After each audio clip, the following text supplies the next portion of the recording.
Thank you, Chair. Good morning. I'm joining you today from my office located in the unceded territory of the Algonquin Anishinaabe people. And as a former chief, it's nice to see some former colleagues.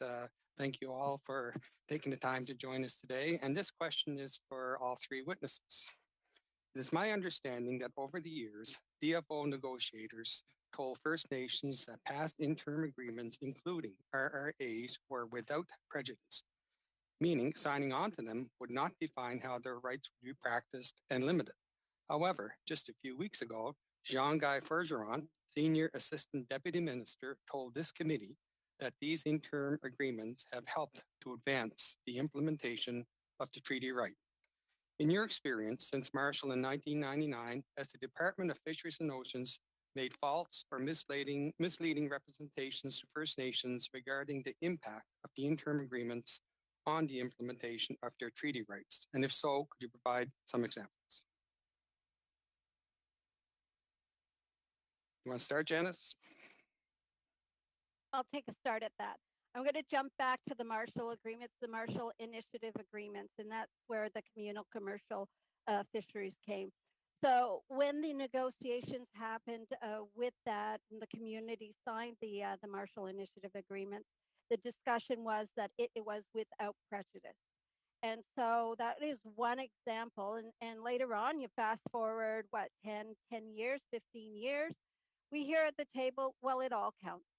It was a response to the implementation of rights. They were told, the negotiators at the time were told very clearly, it was without prejudice. It was to provide something. And so now that's communal commercial access. That's not a livelihood fisheries. Fast forward today with respect to the rights reconciliation arrangements. We did have and do have at the table the DFO negotiators come to the table and say, well, here it is. This is all we can do under our existing mandates. And to pause, and we heard Chief Pulchis very early on saying, well, you need to pause your rights because this is an impact. You have to fish only under these agreements. So that in of itself is an impact to rights. So those are, a couple of very clear examples where we're at the negotiation table with good hearts and good minds to look for meaningful implementation for Mi'kmaq and Indigenous people. And you have a DFO with their mandates and their legislation to say it must fit under. Yes, it all counts. Look at us. We're doing such a great job to allow you, and I'm going to say allow you to go fish when we have a constitutional right that was affirmed by the Supreme Court of Canada. So to your question, absolutely. There has been some mixed messages and some very clear messages that there is impact. There are definitely impacts. And in the Marshall Agreements, and same thing with the food, social, and ceremonial agreements. And I know we're not talking FSC today, but those must be fished under the agreements as outlined by DFO. That's not a rights-based fishery either. That's an agreement fishery. So thank you for that question. Would either of our other witnesses like to elaborate on Senator Francis' question? Chief Pulchis here.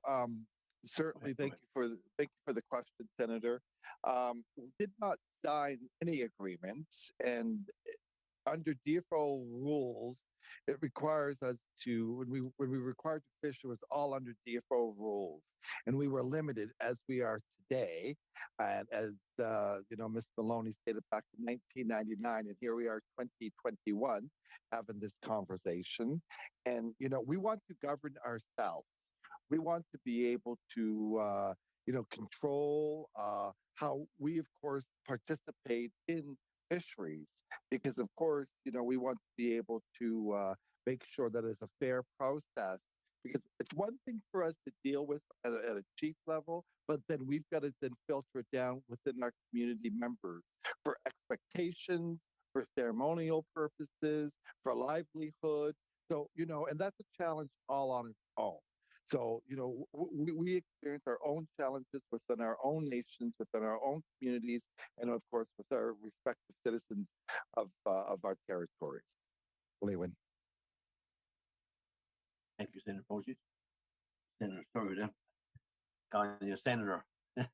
Never know.